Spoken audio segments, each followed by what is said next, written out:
Delivery के बाद नवजात शिशु को ब्रेस्ट फीड कराना कम्प्लीटली आपकी चॉइस है, लेकिन WHO के अनुसार जन्म के बाद 6 महीने तक ब्रेस्ट फीड कराना बहुत ही ज़रूरी है और ये माँ और बच्चे दोनों के लिए बहुत ही फ़ायदेमंद है।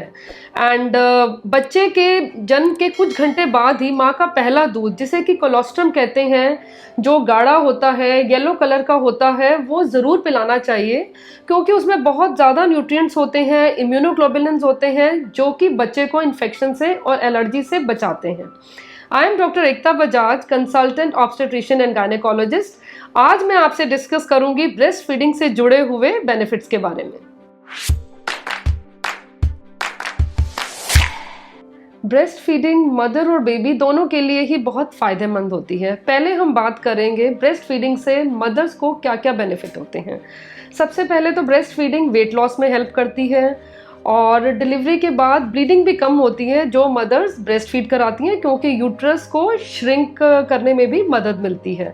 और साथ ही साथ पोस्टपार्टम डिप्रेशन जो लेडीज़ ब्रेस्ट फीड कराती हैं उनको कम होता है।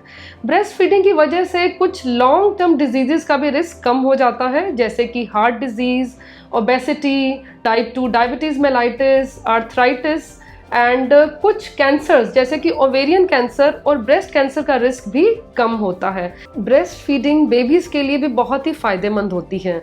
मदर अपने बेबी को कभी भी कहीं भी ब्रेस्ट फीड करवा सकती है और जो ब्रेस्ट मिल्क होता है वो बेबीज़ के लिए बेस्ट सोर्स ऑफ न्यूट्रिशन होता है, इजीली डाइजेस्टेबल होता है और साथ ही साथ ये बेबी के हेल्दी वेट गेन को प्रमोट करता है।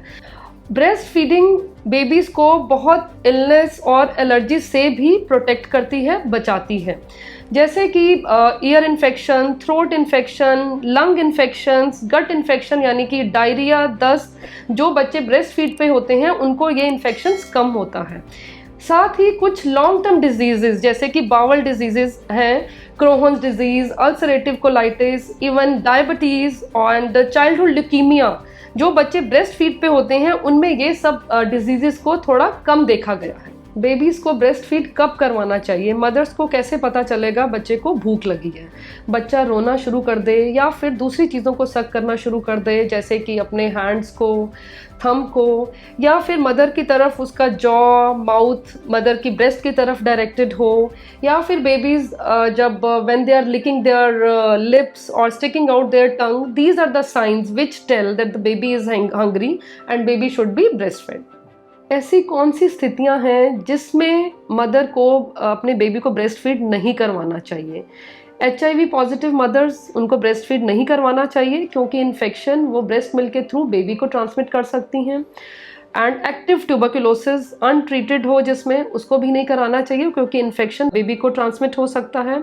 साथ ही साथ कैंसर पेशेंट्स जो कि रेडिएशन थेरेपी या कीमोथेरेपी ले रहे हैं उनको भी अपने बेबीज़ को ब्रेस्ट फीड नहीं करवाना चाहिए। और कुछ ऐसी मेडिसिन हैं जैसे कि सर दर्द की मेडिसिन, माइग्रेन की मेडिसिन जिसमें एर्गोट एल्केलॉइड्स होते हैं, या फिर मूड स्टेबलाइज़र जिसमें कि लिथियम होता है, नींद की दवाइयाँ, या जो लोग अल्कोहल लेते हैं उनको बेबीज़ को ब्रेस्ट फीड नहीं करवाना चाहिए। बेबी में एक कंडीशन होती है जिसको कहते हैं गैलेक्टोसीमिया, जिसमें बेबी दूध में जो शुगर होता है उसको डाइजेस्ट नहीं कर पाता। ऐसी स्थिति में भी बेबी को ब्रेस्ट फीड नहीं करवाना चाहिए। मदर्स को कब तक ब्रेस्ट फीड करवाना चाहिए? WHO के अनुसार मदर्स को 6 मंथ तक एक्सक्लूसिव ब्रेस्ट फीडिंग करवानी चाहिए और ब्रेस्ट फीडिंग जन्म के तुरंत बाद ही शुरू कर देनी चाहिए। एक्सक्लूसिव ब्रेस्ट फीडिंग का मतलब है बेबी को सिर्फ ब्रेस्ट मिल्क ही देना, और जब बेबी ब्रेस्ट मिल्क पर होता है तो उसको किसी और फूड की या पानी की भी ज़रूरत नहीं होती है।